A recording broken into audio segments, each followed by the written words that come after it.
एक बहुत पुरानी कहावत है कि जिंदगी की भागदौड़ में इन ए ब्लिंक ऑफ एन आईलिड आपकी जिंदगी जो है वो समाप्त हो जाती है। तो सीखने का मौका कहां मिलता है, क्योंकि हाफ ऑफ द टाइम हम इतने बिजी हैं पैसे कमाने में, इतने बिजी हैं एक मटेरियल लाइफ लीड करने में कि हमें समझ में नहीं आता कि हमारी आध्यात्मिक यानी हमारी स्पिरिचुअल ग्रोथ कहां से होगी। यह है एपिसोड 85 और आपकी भागदौड़ की जिंदगी में हमारे इस चैनल का एक छोटा सा प्रयास रहा है कि आप इन ऑडियो पॉडकास्ट सीरीज को सुनो and you try and implement the little changes that is needed in your life. यह है चैप्टर 14 गुण त्रय विभाग योग। और 13वें चैप्टर के अंत में भगवान ने कहा था कि ज्ञान चक्षु से देखने वाला परमात्मा को प्राप्त कर लेता है। अब प्रश्न यह उठता है कि वो ज्ञान क्या है और उसकी क्या महिमा है तथा उस ज्ञान की प्राप्ति का आसान सा उपाय क्या है। श्री कृष्ण कहते हैं कि जिस ज्ञान को जानकर अर्थात जिसका अनुभव करके बड़े बड़े मुनिजन और ऋषि इस संसार से मुक्त होकर परमात्मा को प्राप्त हुए हैं, उनको मैं कहूंगा उस ज्ञान को प्राप्त करने पर कोई मुक्त हो और कोई मुक्त ना हो, ऐसा होता ही नहीं, बल्कि इस ज्ञान को प्राप्त करने वाला सबके सब संसार के बंधन से मुक्त हो जाते हैं और संसार की परवशता से छूट जाते हैं और परमात्मा को प्राप्त हो जाते हैं। इस ज्ञान में स्थिर होकर वे मनुष्य मेरे जैसे स्वभाव को प्राप्त कर लेते हैं। वे जीव न तो सृष्टि के प्रारंभ में फिर से उत्पन्न होते हैं और ना ही प्रलय के समय कभी व्याकुल होते हैं। भगवान श्री कृष्ण कहते हैं कि ये प्रकृति जो आप और मैं अनुभव करते हैं ये मेरी है, अतः इस पर आधिपत्य भी मेरा है। मेरी इच्छा के बिना ये प्रकृति अपनी तरफ से कुछ भी नहीं कर सकती। ये जो कुछ भी करती है सब मेरी अध्यक्षता से ही करती है। मेरे द्वारा प्रकृति में गर्भ स्थापन करने के बाद संपूर्ण प्राणियों की उत्पत्ति होती है, अर्थात वे प्राणी सूक्ष्म और स्थूल शरीर धारण करके पुनर्जन्म प्राप्त करते हैं। सभी योनियों में शरीर धारण करने वाले प्राणी उत्पन्न होते हैं। उन सब को धारण करने वाली जड़ प्रकृति ही माता है और मैं ब्रह्म यानी आत्मा रूपी बीज को स्थापित करने वाला वो पिता हूं। हे अर्जुन, सतोगुण, रजोगुण और तमोगुण ये तीन भौतिकता से उत्पन्न होते हैं और इनके कारण जीवात्मा अविनाशी होते हुए भी बंध जाती है। जैसे मनुष्य जिस धन को अपना मानता है उस धन के घटने और बढ़ने से उसके ऊपर एक असर तो पड़ता है। जिन व्यक्तियों को वो अपना मानता है उनके जन्म होने से या उनके मरने से उस पर एक असर तो पड़ता है।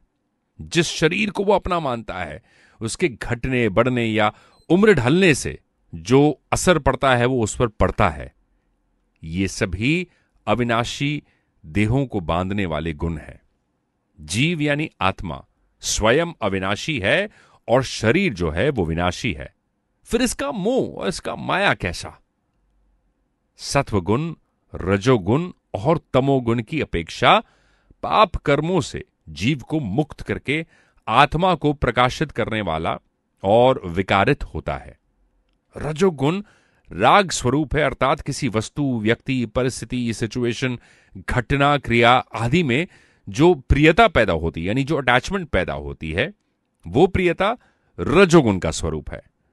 जो कर्मों की आसक्ति से शरीरधारी को बांध लेता है, ठीक उसी प्रकार तमोगुण शरीर के प्रति मोह के कारण अज्ञानता से उत्पन्न होता है और वो सभी को मोहित कर देता है। आइए आज आपको एक कहानी सुनाता हूं। एक राजा की कोई संतान नहीं थी। वो बूढ़ा हो गया था और इस बात की चिंता होने लगी कि मेरे बाद इस बड़े राज्य को कौन संभालेगा। राजा ने अपने गुरु से इस समस्या का हल पूछा। गुरु ने कहा कि राजन, अपनी प्रजा में किसी योग्य इंसान को खोजे और उसको उत्तराधिकारी घोषित कर दे। ये बात राजा को समझ आ गई। उसने अपने मंत्री से कहा कि प्रजा के बीच ये घोषणा करवा दो कि कल जो भी व्यक्ति सूर्यास्त से पहले मुझसे मिलने राजमहल तक आ जाएगा उसे इस राज्य का उत्तराधिकारी घोषित किया जाएगा। यह बात सुनकर मंत्री ने कहा कि महाराज ये तो बहुत आसान है, पूरी प्रजा ही राजा बनने के लिए यहां पर पहुंच जाएगी। तो राजा ने कहा ऐसा नहीं होगा, मुझ तक सिर्फ योग्य व्यक्ति ही पहुंचेगा, आप घोषणा तो एक बार कर दो। अगले दिन बड़ी संख्या के लोग उत्तराधिकारी बनने के लिए राजमहल की ओर निकल पड़े। महल के बाहर राजा ने एक बड़े मेले का आयोजन किया था, जिसमें नाच गाना, खेल तमाशा और तरह तरह के स्वादिष्ट पकवाने परोसे जा रहे थे। प्रजा पूरी तरह उस मेले में उलझ गई। अपनी अपनी पसंद के हिसाब से लोग आनंद लेने लगे और ये बात भूल गए कि वो राजा से मिलने उनको जाना है। तब वहां पर एक युवक गुजरा। उसने मेले की ओर नजर लगाई और फिर सीधे राजमहल की ओर चल दिया। मुख्य द्वार पर 2 पहरेदार खड़े थे। उन्होंने उस युवक को रोका, लेकिन वो किसी तरह उनसे बचकर राजमहल में प्रवेश कर गया। अंदर पहुंचते ही उसने देखा राजा और मंत्री दोनों खड़े हुए थे। अब दोनों प्रसन्न हो गए और उसे राज्य का उत्तराधिकारी नियुक्त कर दिया गया। दोस्तों, ये एक गुड़ कहानी है और ये हमें बताती है कि किस प्रकार हमारा जीवन भी वास्तविक यथार्थ यानी रियल और आध्यात्म यानी स्पिरिचुअल से भटककर सिर्फ वर्चुअल रह गया है। हम सभी इस काल्पनिक दुनिया में इतने खो गए हैं कि हमको दुनिया के रंग और ढंग से निकलने का समय नहीं मिलता और ईश्वर मिलन का जो विचार है वो बस पीछे कहीं ना कहीं छूट गया है। हम सभी को उस युवक की तरह अपने लक्ष्य को ध्यान में रखना है, संसार में ना उलझकर अपने कर्तव्यों का पालन करते रहना है। अंतिम सत्य तो यही है कि इस संसार में हम सदा के लिए नहीं आए हैं, एक न एक दिन तो जाना ही है। तो अगर जाना है तो फिर अपने लक्ष्य को पाकर जाना है, साहस करेज के साथ। देखिए, आध्यात्म वाले जर्नी में 3 क्वालिटीज की आपको बहुत जरूरत पड़ने वाली है। एक है कंसिस्टेंसी, जब आप साधना करते हैं। दूसरा है धैर्य यानी पेशेंस, जो बहुत ज्यादा इंपॉर्टेंट है। कोई एक दिन आपकी प्रार्थना बहुत अच्छी होगी, दूसरे दिन प्रार्थना बिल्कुल एक स्ट्रेट लाइन की तरह चलती रहेगी। तो क्या आपके पास वो पेशेंस है, धैर्य है कि आप आगे बढ़ते चले जाओगे? और तीसरा डिसिप्लिन के हिसाब से अगर आप चलें, अपनी साधना करें, तो इससे बढ़िया बात और कुछ नहीं हो सकती। अध्यात्म वाले जर्नी में जाने के लिए भी बहुत साहस की जरूरत है। ये उतना आसान नहीं है कि हम स्पिरिचुअल हैं। इसी कमरे में बैठकर स्पिरिचुअलिटी के बारे में बात करना और सोचना एक है, लेकिन अगर आप जेन्युइनली कुछ सवालों के जवाब खोजना चाहते हैं तो किताबों को पढ़ना शुरू करें, उन लोगों से मिलना शुरू करें जो आध्यात्म की जर्नी पर हैं।